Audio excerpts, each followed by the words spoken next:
The Electoral Commission's setting up shop in libraries, churches, memorial halls and marae, bringing voting stations into the spaces people use.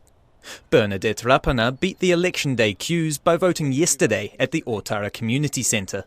Why did you choose to do it ahead of time? Because we were here. We do our weekly walk around here, so I thought I might as well go in and do it, because yesterday we did line dancing. Line dancing and a vote? A peculiar pairing, but one that works, Bernadette says. She's among the more than 200,000 Kiwis who've voted since advance voting began on Monday. That's tracking away behind the same time last election, where about 470,000 votes were already cast this far out, although there were a couple of extra days of advance voting last time. Almost 2 million people voted early at the 2020 election.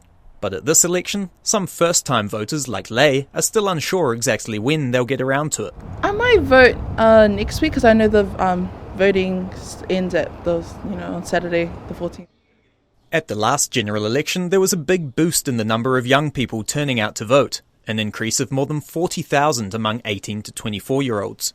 Lei's keen to continue the trend, but she says some young people might need more of a push. People my age don't understand or don't know the age limit. They probably think it's for adults, but little do they know it's also for younger adults as well. So yeah, probably explaining that more. It's not just the youngest getting involved for the first time. Danny's 37. He felt that this election, it was important for him to have his say. I want to get amongst being a part of this movement and having a voice. Danny wants his electorate to have big numbers at the polling booths, so the outcome of the election reflects their needs. I just want change, and I want real change for my hood. Vikas is 28 and says he'll cast his first ever vote in the next couple of days. Obviously for me it's like a first time, it's a new experience here, so it's pretty much excited. He says young people should think about how much power they may have to decide the outcome of the election, especially in an electorate like Panmure-Ōtāhuhu, where about half the population is under the age of 30.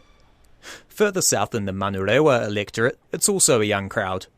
There's a voting station at Manukau Institute of Technology where many students will be having their say for the first time. Shivam's 19 and voted yesterday to beat the rush on election day. Get ahead of the crowd, it's easier because it wasn't very busy yesterday.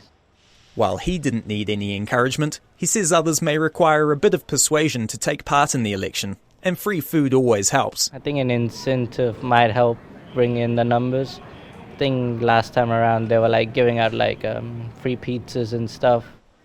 There are still 8 days of advance voting left before election day on Saturday, October 14th.